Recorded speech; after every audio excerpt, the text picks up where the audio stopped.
Hello friend, आज के इस लेक्चर के अंदर हम जानने वाले हैं कंप्यूटर के बारे में। तो पूरा कंप्यूटर बेसिक हम इस लेक्चर्स में हम करने वाले हैं, लेक्चर में करने वाले हैं। तो आइए जानते हैं कंप्यूटर के बारे में। पहले हम थोड़े बहुत थ्योरेटिकल नॉलेज लेंगे एंड देन उसके बाद प्रैक्टिकल पर जंप करेंगे।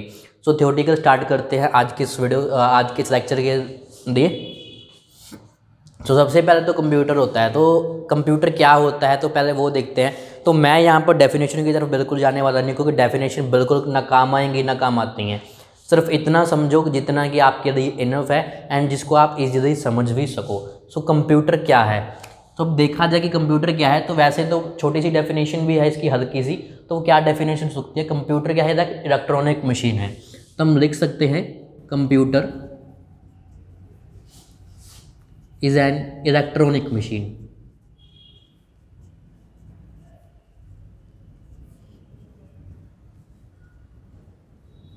तो कंप्यूटर क्या है कि इलेक्ट्रॉनिक मशीन है। इलेक्ट्रॉनिक मशीन मतलब बिजली से चलने वाली मशीन है। आप इतना इनफ याद रखो, वो भी आपके लिए बहुत है कि कंप्यूटर एक इलेक्ट्रॉनिक मशीन है। तो आगे अब सिर्फ इलेक्ट्रॉनिक मशीन तो नहीं है, उसके अंदर हम बहुत कुछ कर सकते हैं। तो वो आप लिख सकते हो कि इसके अंदर हम क्या क्या कर सकते हैं, अगर लिखने की ज़रूरत है तो।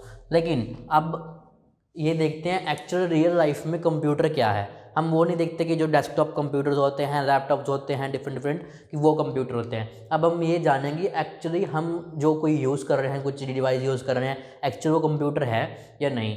अब हम आपको कंप्यूटर की फंक्शनैलिटी के बारे में बताने वाला हूँ। अब अगर आप वो फंक्शनैलिटी को आप समझ आते हो तो आपको पता लग जाएगा कि एक्चुअली कंप्यूटर होता क्या है एंड कंप्यूटर वर्क कैसे करता है। ओके, सो क्या जानते हैं, सबसे पहले जानते हैं कंप्यूटर की functionality.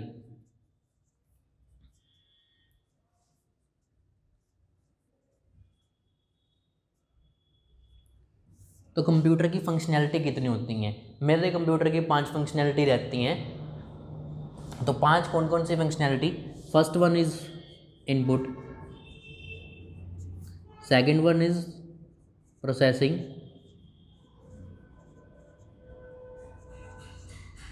Third one is data storage,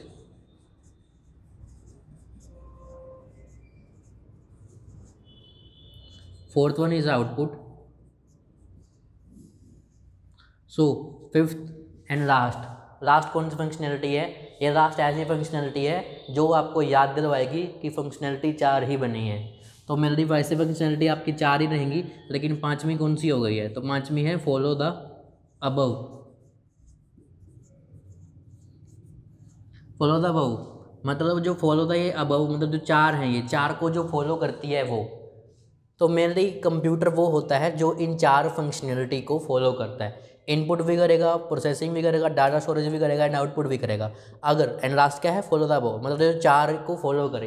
तो जो 4 को फॉलो करे वो होता है कंप्यूटर। तो अब आइए इनके बारे में जानते हैं कि एक्चुअली इनपुट क्या है, प्रोसेसिंग क्या है, डाटा स्टोरेज क्या है, आउटपुट क्या है। तो फॉलो द अबव तो आप देखो, नेगलेक्ट करो कि आपको जस्ट याद दिलाने के लिए चीज़ है ये, इन चारों को फॉलो करना है। तो मेनली बच कौन सी जाती हैं, इनपुट बचती है, प्रोसेसिंग बचती है, डाटा स्टोरेज बचता है एंड एक आउटपुट बचता है। ओके, सो मेनली 5 फंक्शनैलिटी हैं कंप्यूटर्स की। तो first one is input, processing, data storage, output and last one is follow the above, कि जो चारों को फॉलो करे। तो अब जानते हैं, चलिए इनपुट क्या चीज़ है। इनपुट तो मेनली ना थोड़ा सा हम नॉर्मल लैंग्वेज में चलते हैं, ज़्यादा टेक्निकल लैंग्वेज नहीं यूज़ करते हैं। तो इनपुट क्या चीज़ है पहले यही देखते हैं। सो कुछ भी करने से पहले देखो, अगर ना कुछ भी करते हो आप, इवन लाइफ में करते हो, कंप्यूटर में करते हो, एक हमारा गोल एंड एक मोटिव होता है कि हमने क्या करना है। सो ऐसे ही ना यहाँ पर हमारा एक गोल है। क्या है गोल, तो गोल क्या है हमारा कि हमने कंप्यूटर को ऑन करना है, कंप्यूटर को ऑन करके उसमें अपना नाम प्रिंट करना है। ठीक है, तो मैं यहाँ पर शिवाय क्लासेस दे रहा हूँ एग्जाम्पल के लिए।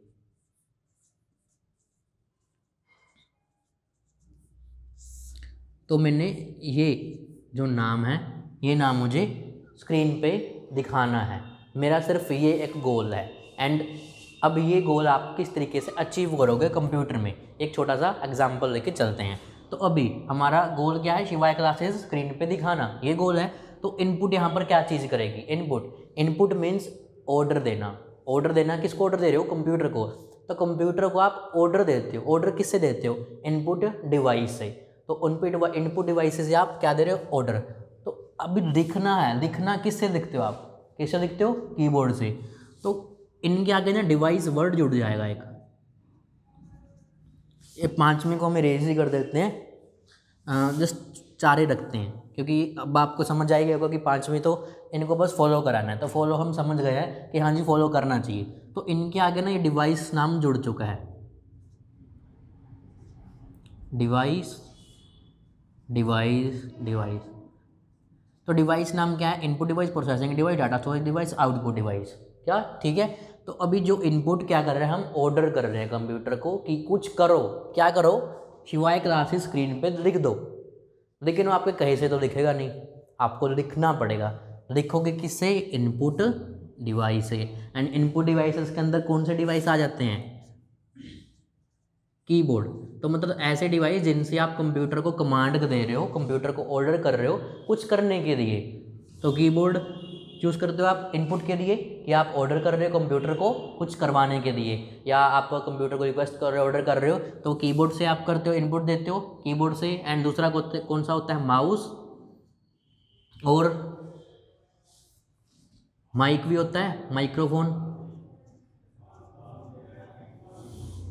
एंड और बहुत सारे होते हैं। इसके लिस्ट आपको स्क्रीन पर दिख भी रही होगी, लेकिन मैं जो यहाँ पर ना मेन होते हैं वो मैं यहाँ पे एक बार नोट डाउन कर देता हूँ कौन कौन से हैं। तो कीबोर्ड हो गया, माउस हो गया, माइक्रोफोन हो गया। एक यहाँ पर होते हैं इंटरैक्टिव बोर्ड। कौन से होते हैं? Interactive board. ये मैं एक बार जरूर बता देता हूँ आपको। एंड इसके अंदर टच स्क्रीन भी आ जाती हैं। टच स्क्रीन कौन सी? मोबाइल में यूज़ करते हो। अब देखा जाए कि मोबाइल कंप्यूटर है नहीं है, लास्ट में आपको जब हम इसकी फंक्शनैलिटी को पूरा कर लेंगे, चारों फंक्शनैलिटी को पूरा कर लेंगे, तब आपको पता लग जाएगा कि एक्चुअली मोबाइल भी आपका कंप्यूटर है या नहीं है। तो टच स्क्रीन से क्या देते हो आप? इनपुट देते हो। अब मोबाइल के अंदर आपने अलग से एक्सटर्नल कीबोर्ड नहीं लगाया, उसके अंदर इनबिल्ट दिया हुआ है, तो इनबिल्ट की सेट आप यूज़ करते हो, टच से यूज़ करते हो। तो टच स्क्रीन भी यहाँ पर आपका इनपुट डिवाइस आ जाता है। उसके बाद यहाँ पर इंटरैक्टिव बोर्ड मैंने एक अलग नाम यूज़ किया है। तो अगर कुछ स्टूडेंट्स ऐसे होंगे जिनको इंटरैक्टिव बोर्ड नहीं पता, तो एक्चुअली इंटरैक्टिव बोर्ड कौन से होते हैं वो जान लेते हैं। जैसे आप यहाँ पर देख रहे हो, देखो ये एक वाइट बोर्ड है, तो ऐसे ही ना एक बोर्ड होते हैं जिनको बोलते हैं इंटरैक्टिव बोर्ड। वो ना आपके कंप्यूटर, लैपटॉप, इस डिवाइसेस से आपसे कनेक्टेड हो जाते हैं। एंड जो आपकी वो स्क्रीन है वो आप यहाँ पर इसको यूज़ कर सकते हो, एंड यहीं से आप इनपुट दोगे, यहीं से आपको आउटपुट भी मिलती रहेगी। मतलब एज ए रिजल्ट आपको शो होता रहेगा, भैया आपके कंप्यूटर की स्क्रीन यहाँ पर आ जाएगी एंड उसको आप यहाँ से यूज़ कर सकते हो। तो इंटरैक्टिव बोर्ड का काम ये होता है मेनली। सो यहाँ पर जो मेन डिवाइस है, मैंने keyboard, mouse, microphone, interactive board, touch screen, ये मैंने लिख दी हैं। एंड बाकी जो लिस्ट है वो आपको स्क्रीन पर दिख भी रही होगी। तो इसके अंदर मैंने जॉयस्टिक्स भी आ जाती है। जॉयस्टिक्स कौन सी? जैसे गेमिंग वगैरह के लिए हम यूज़ करते हैं ना, रिमोट कंट्रोलर होते हैं ऐसे ऐसे, तो भी ऐसे इनपुट का काम ही करते हैं। तो यहाँ पर टच स्क्रीन होगी, जॉयस्टिक्स होगी, ये चीज़ें होगी। तो अभी इनपुट आपको आई थिंक समझ आ गया होगा कि कुछ कंप्यूटर को ऑर्डर देना है। ऑर्डर किसी फॉर्म में हो सकता है, मतलब जैसे आपको लिखना है, लिखने के लिए आप क्या दे रहे हो? कीबोर्ड का यूज़ कर रहे हो। आपको कुछ बोलना है कंप्यूटर से, तो आप क्या करोगे? माइक्रोफोन यूज़ करोगे। आपको कुछ ड्रैग एंड ड्रॉप इस टाइप का माउस का यूज़ करना है, कर्सर का, तो आप माउस यूज़ कर रहे हो। टच स्क्रीन करना है, टच स्क्रीन का यूज़ कर रहे हो। गेमिंग के लिए कंट्रोल वगैरह कर रहे हो, तो जॉयस्टिक जैसी चीज़ों का यूज़ कर रहे हो। तो ऐसे डिफरेंट चीज़ें होती हैं जो कि हम इनपुट डिवाइसेस के अंदर आ जाती हैं। तो इनपुट आपका इतनी क्लियर हो गया होगा। तो अब भी आगे जानते हैं हम प्रोसेसिंग डिवाइस भी। एक्चुअली प्रोसेसिंग डिवाइस कौन से होते हैं? तो डिवाइस से पहले छोटो प्रोसेसिंग देखते हैं कौन से। तो डिवाइस तो मैंने प्रोसेसिंग डिवाइस तो वो डिवाइस हो गया जो कि क्या करेगा काम? प्रोसेस करने का। तो प्रोसेस करने का काम होगा जी आपका प्रोसेसिंग डिवाइस। तो प्रोसेसिंग डिवाइस कौन से हैं? अब देखो, गोल हमारा क्या था? शिवाय क्लासेस देखना। ये एक्चुअली ऐसा नहीं होता कि आपने कीबोर्ड से देखा एंड सामने साथ के स्क्रीन पे आ गया। इसके पीछे जो वर्किंग होती है ना, वो होती है प्रोसेसिंग, जो प्रोसेस करता है चीज़ को। एंड प्रोसेसिंग करता है कौन? करता है प्रोसेसिंग डिवाइस। तो डिवाइस कौन से होते हैं? इसके अंदर मेनली आप CPU, GPU कंसीडर कर सकते हो। इनके आगे माइक्रो CPU लगा लो, आप माइक्रो GPU लगा लो। तो तो मेनली ये यहाँ पर हो गया CPU, GPU, micro CPU, micro GPU। तो ये इनके यह होते हैं मेनली प्रोसेसिंग डिवाइसेस के अंदर आ जाते हैं ऐसी चीज़ें।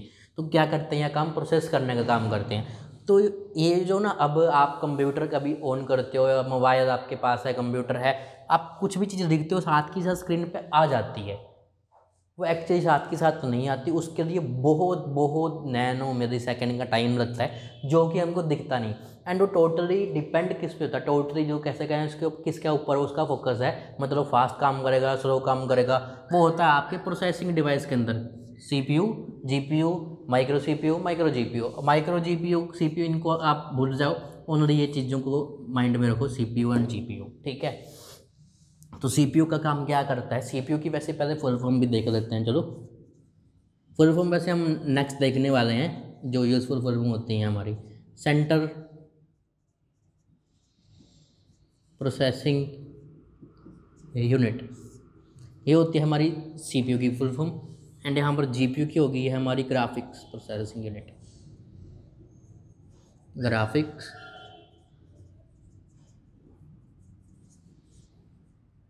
Processing unit. तो CPU की सेंट्रल प्रोसेसिंग यूनिट आ गया एंड ग्राफिक्स GPU की आ गई ग्राफिक्स प्रोसेसिंग यूनिट। तो ये काम क्या करते हैं, प्रोसेस करने का, ठीक है। तो प्रोसेसिंग यूनिट है, प्रोसेसिंग डिवाइस है, तो काम तो प्रोसेसिंग का कर रहे हो। प्रोसेसिंग कैसे, तो देखो जब आप कंप्यूटर पे क्या करते हो, आपने कीबोर्ड से कुछ टाइप किया, क्या टाइप करना था, शिवाय क्लासेस टाइप करना था। तो जब शिवाय क्लासेस आपने टाइप किया ना, वो स्क्रीन पे दिखाने से पहले क्या जाएगा, एक रिक्वेस्ट जाएगी CPU के पास। CPU आपका सेंटर प्रोसेसिंग यूनिट, इसको हम शॉर्ट में बोल देते हैं प्रोसेसर भी। तो CPU प्रोसेसर एक ही बात है, ज़्यादा कन्फ्यूज होने की बात नहीं है, CPU and processor. And GPU को ग्राफिक्स कार्ड भी बोल देते हैं, तो ग्राफिक्स कार्ड एंड GPU ये भी सेम ही चीज़ होगी, तो इनके सिनोनियम ही है। तो centre processing unit, graphic processing unit. तो सेंटर प्रोसेसिंग यूनिट क्या करता है ना, कंट्रोल करने का काम करता है। कुछ भी आप कर रहे हो, इवन माउस को ना हल्का सा ऐसे भी करते हो आप, हल्का सा इधर करोगे तो वो जो आपकी रिक्वेस्ट है वो कंट्रोल करेगा आपका CPU। तो पूरा का पूरा कंट्रोल करने का काम यहाँ पर CPU का रह जाता है, ठीक है। तो CPU का काम करेगा कंट्रोल करने का। अब जैसे शिवाय क्लासेस है, इसको किस तरीके से आपको स्क्रीन पे दिखाना है, किस तरीके से दिखाएगा। अब उसके अंदर पूरा आप सही होता है, जैसे अलाइनमेंट्स होती हैं, या आपने लेफ्ट से दिखना है, राइट से दिखना है, सेंटर में जो दिखना है, तो वो तो उसको कंट्रोल कर रहा है। कंट्रोल कौन कर रहा है, आपका CPU कर रहा है। तो कुछ भी कर रहे हो आप, उसको कंट्रोल करने का काम CPU करता है। CPU के अंदर आपको जो प्रोसेसिंग का काम हो जाता है वो CPU के अंदर आता है, कंट्रोल करना, प्रेस करना, ये चीज़ CPU के अंदर आ जाती हैं। सो मेनली इसके अंदर आप क्या चीज़ यहाँ पर कंसिडर करोगे, आपने लिखा शिवाय क्लासेस, उसके बाद क्या गया CPU के पास, CPU को क्या किया, प्रोसेस किया, CPU ने प्रोसेस किया एंड उसके बाद फिर आपको वो स्क्रीन वगैरह पे चीज़ें शो होती हैं एंड वो आगे चीज़। लेकिन डायरेक्ट CPU के बाद आपको आउटपुट नहीं मिलती, उसके पहले भी कुछ चीज़ होती हैं, तो वो क्या होती हैं वो भी देख सकते हैं। तो पहले ये ग्राफिक प्रोसेसिंग यूनिट, ये भी क्या चीज़ है, इसका तो काम चलो समझ आया कि प्रोसेस करने का। ग्राफिक प्रोसेसिंग यूनिट ये आपको रिलेट करता है देखने से। मतलब देखने से क्या सिस्टम है इसका, मतलब अब देखते कहाँ पर हो आप, कहाँ पर हो, मॉनिटर पर देखते हो। तो जो मॉनिटर में आप स्क्रीन देख पा रहे हो वो किसके बारे में देख पा रहे हो, वो देख पा रहे हो आप ग्राफिक प्रोसेसिंग यूनिट, GPU के कारण। तो GPU के कारण आपको देख पा रहे हो, GPU के कारण आप स्क्रीन पे कोई चीज़ देख पा रहे हो। तो जो देख आप एक जैसे वीडियो कार्ड होते हैं, डिफरेंट वो इन्हीं के अंदर आ जाते हैं, मतलब प्रोसेसिंग के आपकी प्रोसेसिंग डिवाइस के अंदर। तो जैसे ग्राफिक प्रोसेसिंग यूनिट आपका देखने का काम ही करेगा। अब ये भी एक दो टाइप्स के मेनली आप कह सकते हो। तो एक होता है हमारा इंटीग्रेटेड,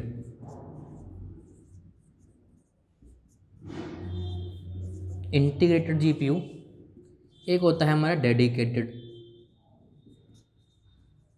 बिल्कुल हम बेसिक से चल रहे हैं, कोई मैं एडवांस लैंग्वेज यहाँ पर यूज़ नहीं कर रहा।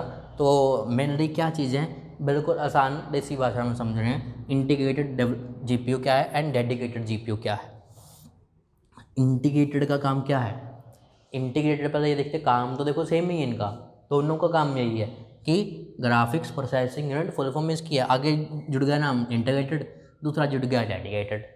इंटीग्रेटेड मतलब पहले से ही है, पहले से ये नहीं कि वो ऑलरेडी है, वो इनबिल्ड है। इनबिल्ड किसके अंदर होता है, अब बहुत से ना CPUs होते हैं। अब CPU को पहले ये देख चलता है, एक मैन्युफैक्चर कंपनीज होती हैं मेनली, एक होती है एक इंटेल, एक यहाँ पर मार्केट में AMD।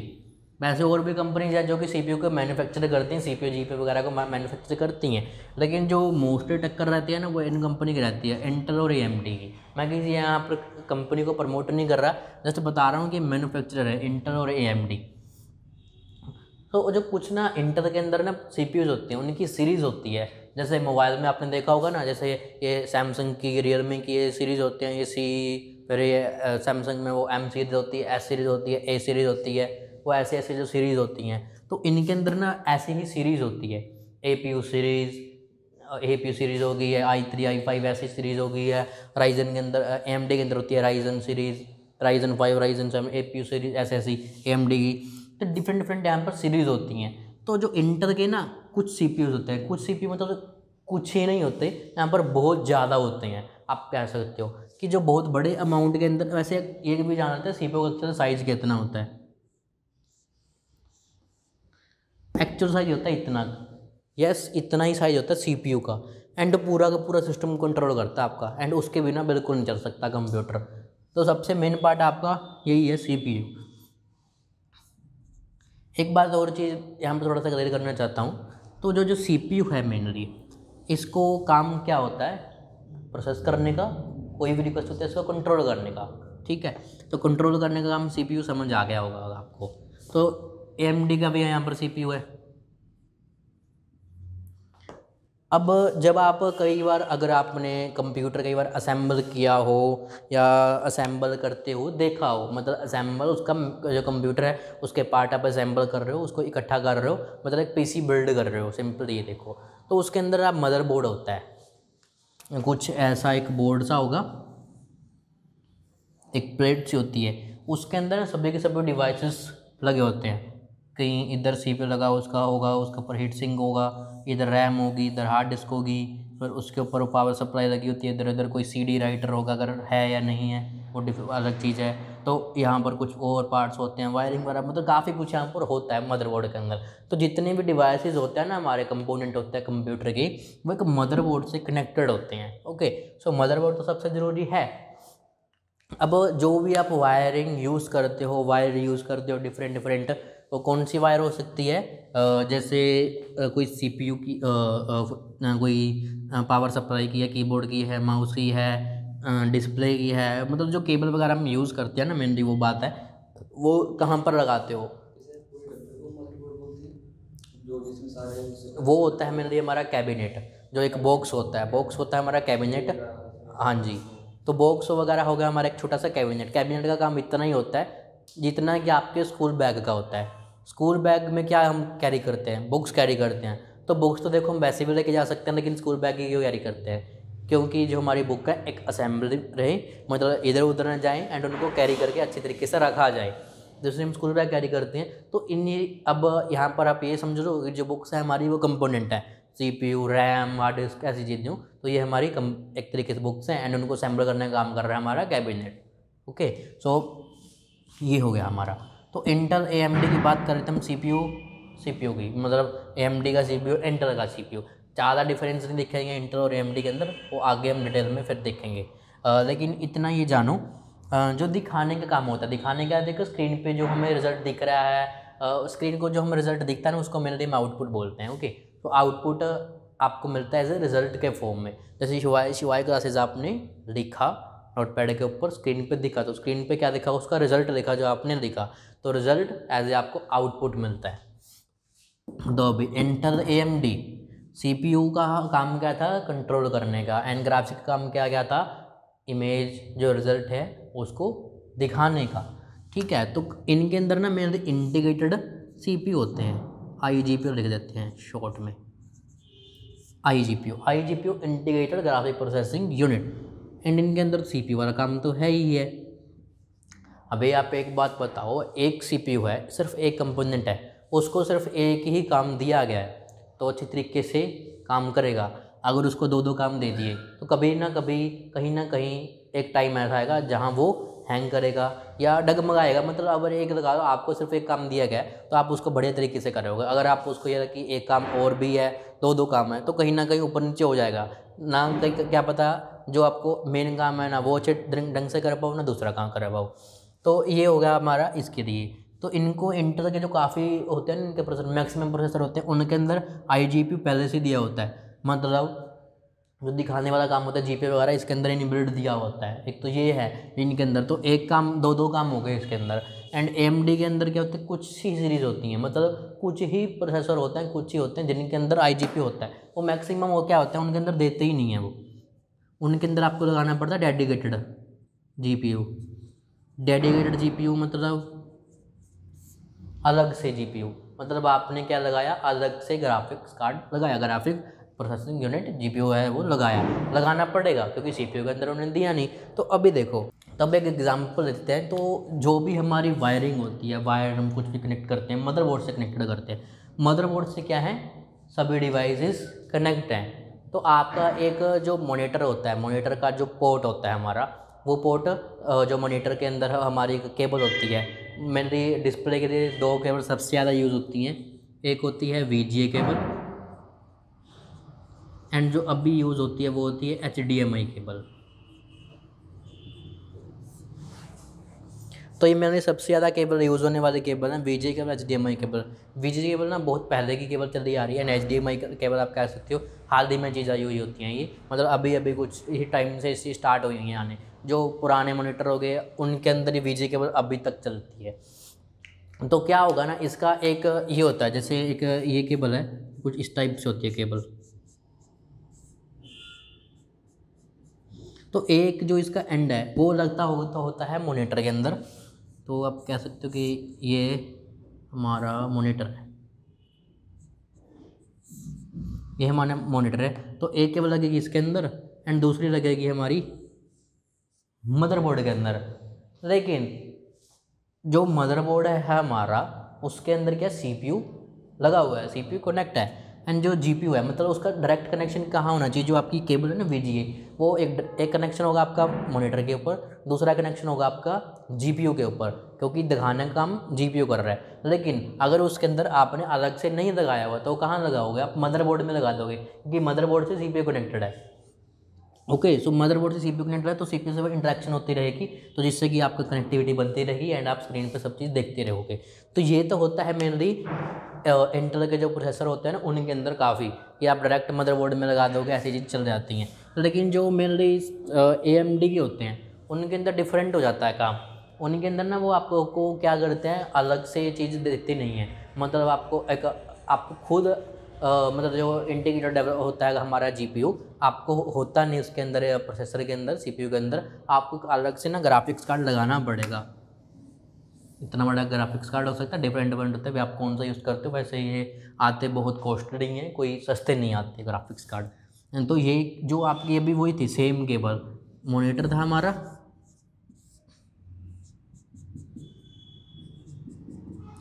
अब वो मदरबोर्ड था जो हमारा, उसमें ना लग के इसके अंदर लगेगी, क्योंकि जो जीपीयू है वो यहाँ पर है एंड जो इंडिकेटर था वो इसने दिया ही नहीं है।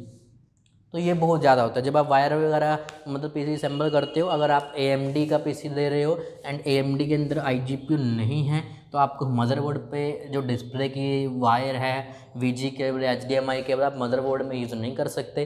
करोगे तो स्क्रीन नहीं आएगी, अगर आप उसको ग्राफिक्स कार्ड में लगा के करोगे तो स्क्रीन दिखाई देगी।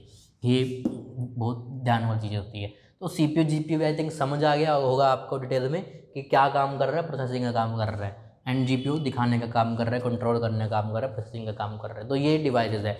सीपीयू को ना हम आगे डिटेल के अंदर भी देखने वाले हैं, इसका प्रॉपर देखेंगे एक्चुअली सीपीयू इंटरनली वर्किंग कैसे है सीपीयू की, वो देखेंगे। लेकिन अभी जस्ट हम इतना देख रहे हैं कि हम कंप्यूटर के बारे में इतना हम जान लें कि एक्चुअली कंप्यूटर काम कैसे करता है।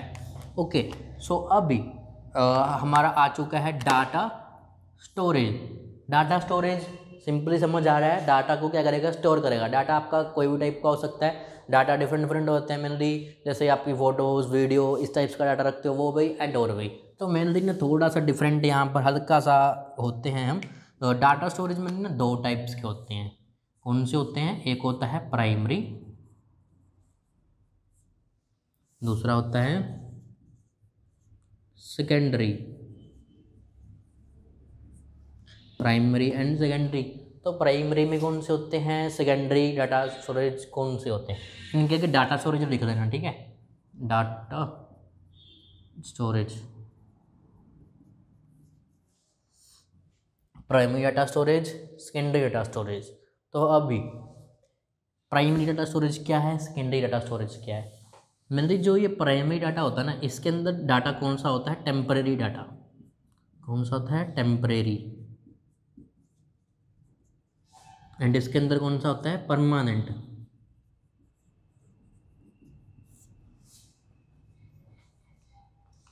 तो एक के अंदर होता है हमारा टेम्परेरी डाटा, एक के अंदर होता है परमानेंट डाटा। सो अभी टेम्परेरी के लिए कौन से डिवाइस आ जाते हैं, मतलब इसके अंदर आती है हमारी रैम।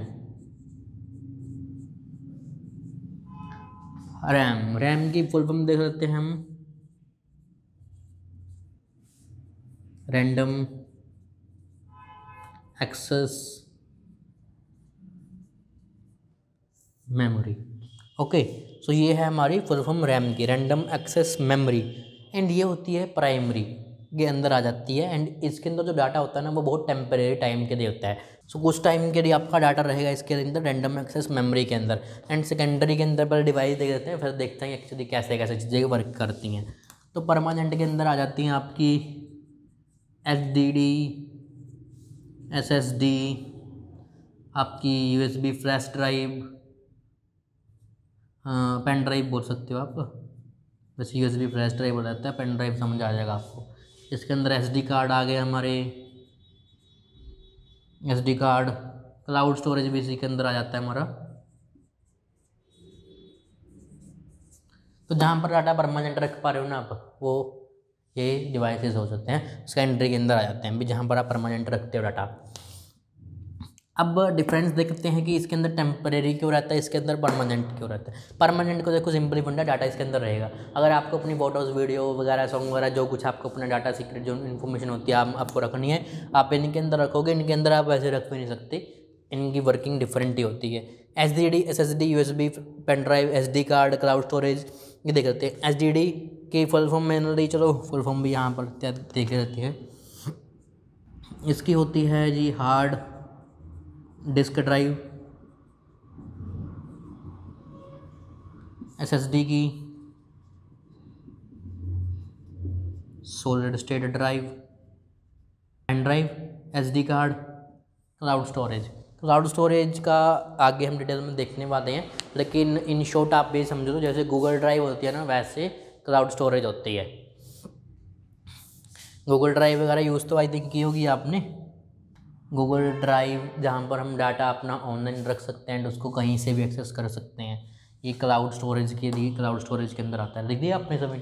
रैम की वर्किंग देखते हैं थोड़ा सा क्या होती है। जब ना आप कंप्यूटर को क्या करते हो, ऑन करते हो।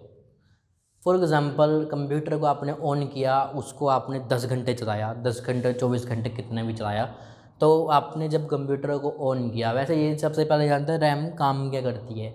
रैम काम करती है एप्लीकेशन को चलाने में, मतलब आपको हेल्प करेगी एप्लीकेशन को जब चलाना है, तो रैम काम करेगी। कोई भी एप्लीकेशन हो सकती है, कोई भी सॉफ्टवेयर हो सकता है। तो सॉफ्टवेयर डिफरेंट डिफरेंट होते हैं, सॉफ्टवेयर के बारे में आगे हम देखने वाले हैं कि कौन से सॉफ्टवेयर भी होते हैं। ओके, तो सॉफ्टवेयर को चलाने के लिए होती है हमारी रैम यूज़। तो अभी इस चीज़ रैम के इस वर्किंग से, रैम के इस फंडे से आपको ये भी समझ आ जाएगा कि रैम आपको ज़्यादा लेनी चाहिए या आपको रैम कम लेनी चाहिए।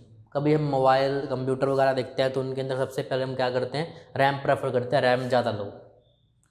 रैम ज़्यादा लेनी चाहिए, कम लेनी चाहिए, फ़र्क क्या है। कई लोगों को क्या होता है कि ज़्यादा रैम लोगे तो कंप्यूटर फास्ट चलेगा। क्या एक्चुअली ये रियल है? फास्ट चलेगा कंप्यूटर? नहीं चलेगा, बिल्कुल नहीं चलेगा। रैम से फास्ट चलने का कोई भी ताल्लुक नहीं है। वो आपको क्या करते हैं फास्ट चलने की, वैसे आपको ये बताता हूँ किन से कंप्यूटर आपका फास्ट चलता है। सबसे पहले CPU कंट्रोल करने का काम आपका वही है। उसके बाद SSD, NVMe ऐसी चीज़ें होती हैं। उसके बाद आपकी रैम वगैरह होती है। एंड टोटली डिपेंड करता है आपका काम कैसा है, आपको उसके अंदर किस तरीके का काम चाहिए वो। तो रैम को तो देखो ये समझ आ गया कि सॉफ्टवेयर चलाने का काम कर रही है रैम। तो ठीक है, सॉफ्टवेयर चलने का काम करेगी रैम। तो अभी जो रैम की वर्किंग कैसे होती है, जैसे एग्जांपल ले करते कि आपने 12 घंटे 10 घंटे कंप्यूटर को चलाया। जब आप कंप्यूटर को ऑन करते हो, ऑन करते ही ना एक विंडोज़ ऑपरेटिंग सिस्टम जैसे यूज़ करते हैं हम, ऑपरेटिंग सिस्टम होते हैं जिनको हम ऑपरेट कर पाते हैं। एक हार्डवेयर होता है हमारा जिसको हम छू सकते हैं, फिज़िकली उसको हम छू सकते हैं। इसको आप हार्डवेयर कह सकते हो कंप्यूटर का। तो यहाँ पर जो हमारा हार्डवेयर होता है, हार्डवेयर के अंदर बहुत से कंपोनेंट होते हैं, जैसे CPU वगैरह हो गया, रैम, हार्ड डिस्क, आपके मदरबोर्ड वगैरह, ये सब के सब आपके हार्डवेयर के अंदर ही आ जाते हैं। तो हार्डवेयर डिपेंड करता है, आप जितना ज़्यादा ना आप हार्डवेयर अच्छा लगाओगे उतना ही बढ़िया आपका सॉफ्टवेयर काम करेगा। तो हार्डवेयर सबसे इंपॉर्टेंट होता है इसके लिए। तो सबसे पहले तो देखो रैम आपको ज़्यादा लेनी चाहिए, कम लेनी चाहिए, उसका ये देख लो आपका सबसे पहले काम क्या है। अगर आपका काम सिर्फ इतने हैं कि आपको जस्ट थोड़ा बहुत टाइपिंग करनी है, कुछ एक आधा कोई प्रिंट वगैरह निकालना है, बेसिक काम है, आपको रैम ज़्यादा लेने की कोई ज़रूरत नहीं, क्योंकि 2 GB रैम तक के PC में काम हो जाएगा। लेकिन अगर आपको चाहिए कि मैंने वीडियो एडिटिंग जैसी चीज़ें करनी है, गेमिंग जैसा हाई काम करना है, तो फिर आपको ज़्यादा जैसे रैम ज़्यादा आपकी लेनी पड़ेगी, क्योंकि जो सॉफ्टवेयर होते हैं उनकी रिक्वायरमेंट बहुत ज़्यादा बढ़ जाती है। तो जैसे कंप्यूटर को क्या करते हैं, ऑन करते हैं, हमारा एक सॉफ्टवेयर ओपन होता है। जो सॉफ्टवेयर होता है उसको सॉफ्टवेयर को हम क्या कहते हैं, उस सॉफ्टवेयर को हम कहते हैं सिस्टम सॉफ्टवेयर। जो ऑन करते सार अपने आप ही ऑन हो जाता है, मतलब आपने उसको ओपन नहीं किया, वो अपने आप ओपन होगा, तो वो सिस्टम सॉफ्टवेयर होता है। सिस्टम सॉफ्टवेयर के अंदर आते हैं ऑपरेटिंग सिस्टम, OS बोल देते हैं इनको शॉर्ट में, ऑपरेटिंग सिस्टम। सिस्टम सॉफ्टवेयर क्या होता है, मेनली जब आप कंप्यूटर को ऑन करते हो, ऑन जब आपने किया, ऑन करते एक सॉफ्टवेयर ओपन होता है, स्टार्ट होता है। अब प्रोसेस होता है पूरा, एंड एट लास्ट स्टार्ट होता है, जिससे आप उसके बाद कोई भी चीज़ें आप काम कर पाते हो।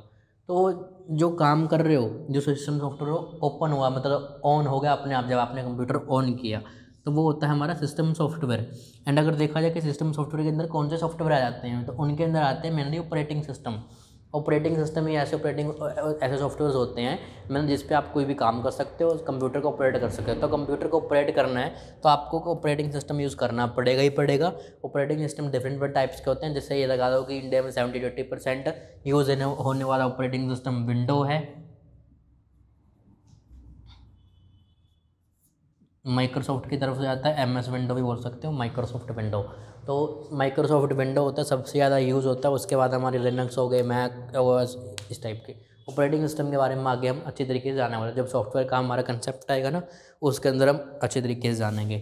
तो जैसे सिस्टम सॉफ्टवेयर हमारा होगा यहाँ पर कि जब ऑन करते हैं अपने आप जो सॉफ्टवेयर ओपन हो जाता है वो सिस्टम सॉफ्टवेयर। एंड उसके बाद वो जो हम एप्लीकेशन वगैरह को यूज़ करते हैं, ठीक है, एप्लीकेशन कौन सी होती हैं, जैसे गूगल क्रोम ब्राउज़र हो गया, कोई टाइपिंग मास्टर, कोई वर्ड, एक्सेल, पावर पॉइंट, ऐसे सॉफ्टवेयर हो गए हमारे, फोटोशॉप, यूट्यूब, फेसबुक, इस टाइप का कुछ भी हम ऐप वगैरह यूज़ करने, तो मेनली एप्लीकेशन सॉफ्टवेयर के अंदर आ जाते हैं। तो उनको आप ना डायरेक्ट एक्सेस नहीं कर सकते, उसको एक्सेस करने के लिए आपको ऑपरेटिंग सिस्टम की ज़रूरत होती है।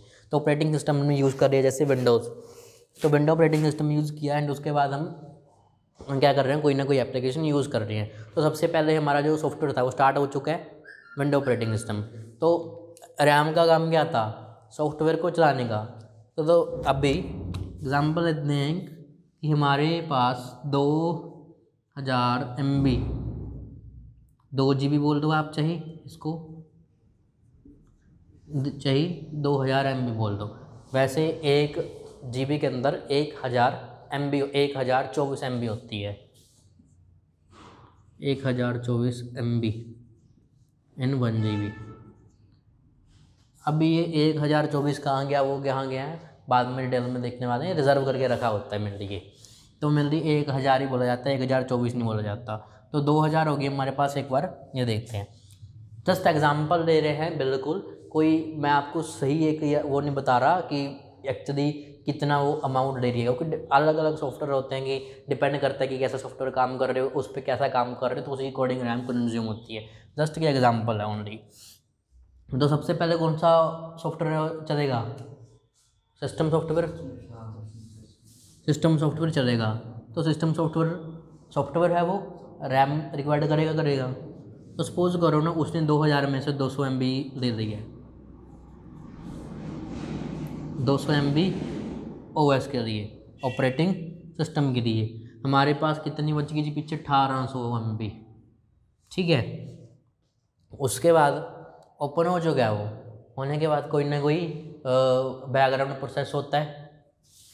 चलो 100 MB उसने ले ली, कितनी बच गई, 1700। उसके बाद आपने ना क्रोम ब्राउज़र ओपन कर दिया। वैसे जी क्रोम ब्राउज़र ऐसा ब्राउज़र है सबसे ज़्यादा रैम कंज्यूम करता है, सबसे ज़्यादा। सपोज करो 500 MB देगा ये, कितने बच गए? 1200 MB बच गई हमारे पास। उसके बाद हमने क्या कर लिया, कोई ना एप्लीकेशन ओपन कर ली, वर्ड ओपन कर लिया, चलो तो फॉर एग्जांपल 200 MB बोल ले गया, पीछे कितनी बच गई? 1000। फिर हमने कोई क्या कर लिया ओपन, क्या करते हैं अब, क्या दें एग्जांपल, फ़ोटोशॉप दे दें, चलो फ़ोटोशॉप भी कंज्यूम बहुत ज़्यादा करती है रैम ये भी, चलो 400 MB इसने दे दी, तो पीछे 600 MB बच गई। एंड ये कंज्यूम तो हम करते जा रहे हैं, एग्जांपल लेते जा रहे हैं, लेकिन कुछ रैम का अमाउंट होता है जो कि रिजर्व करने के लिए रखा होता है, मतलब अगर कुछ प्रॉब्लम आती है तो उसको यूज़ कर सके, तो कुछ तो देखो उसको रिजर्व करके रखनी पड़ेगी। हम 600 तक आ चुके हैं कि हमारे पास 2000 थी, 2000 के बीच हमने इतना यूज़ कर लिया, 600 बच गई है। एंड और आगे करते रहेंगे, कोई आगे पीछे होता रहेगा, कंज्यूम होता रहेगा। तो अभी हैंग कब होगा आपका कंप्यूटर? जब भी ये वाला अमाउंट है लास्ट बहुत कम रह जाएगा।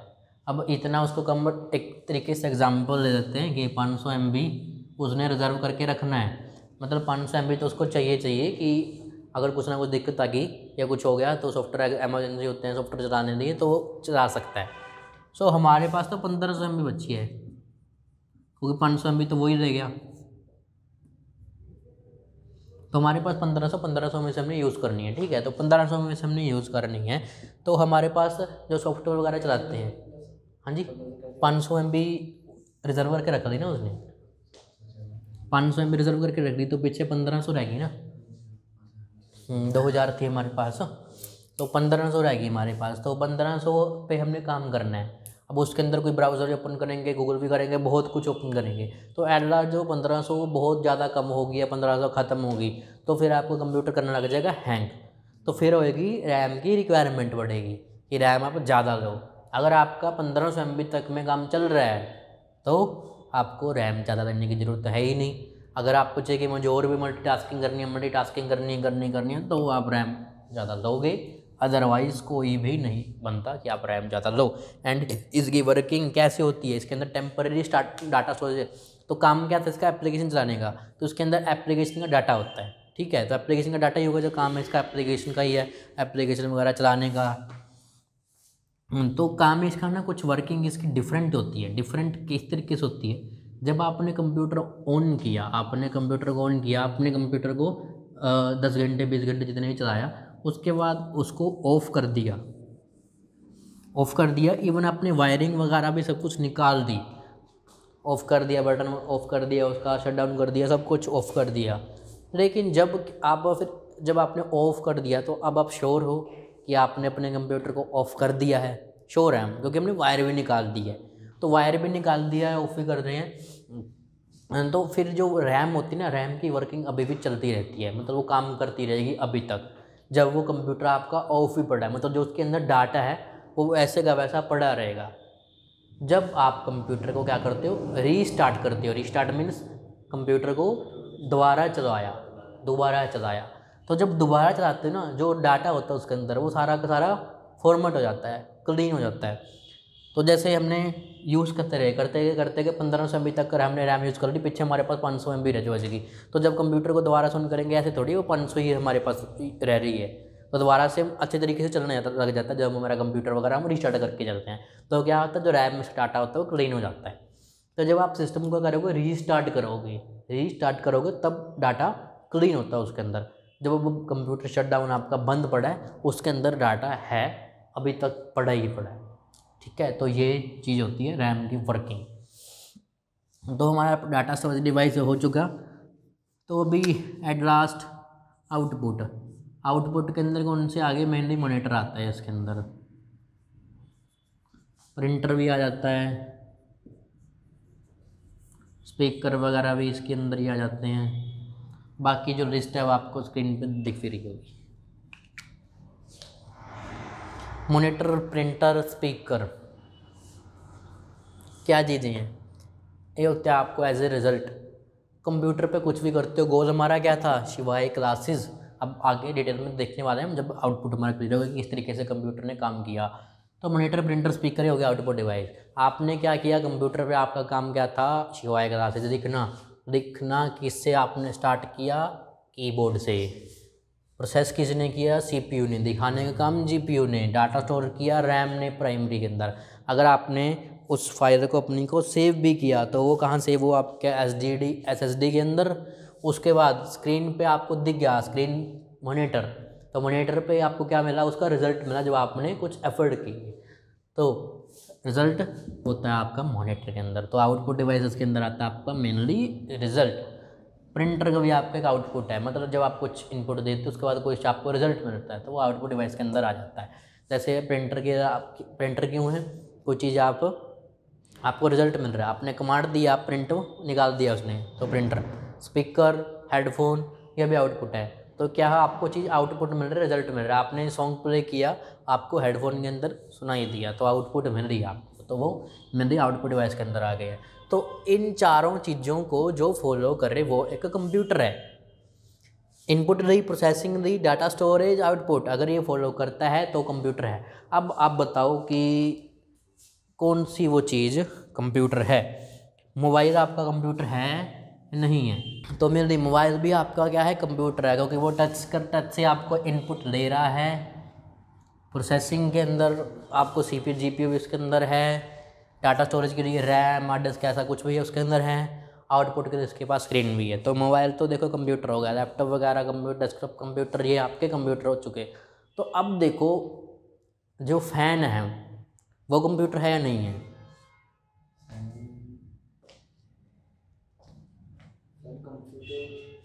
देखो,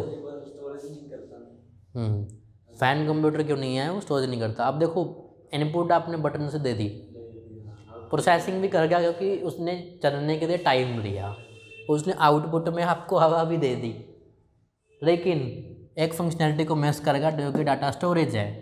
डाटा स्टोर कहाँ किया फैन ने, तो इसलिए हम कह सकते हैं कि ये कंप्यूटर नहीं है। कैलकुलेटर एक कंप्यूटर है।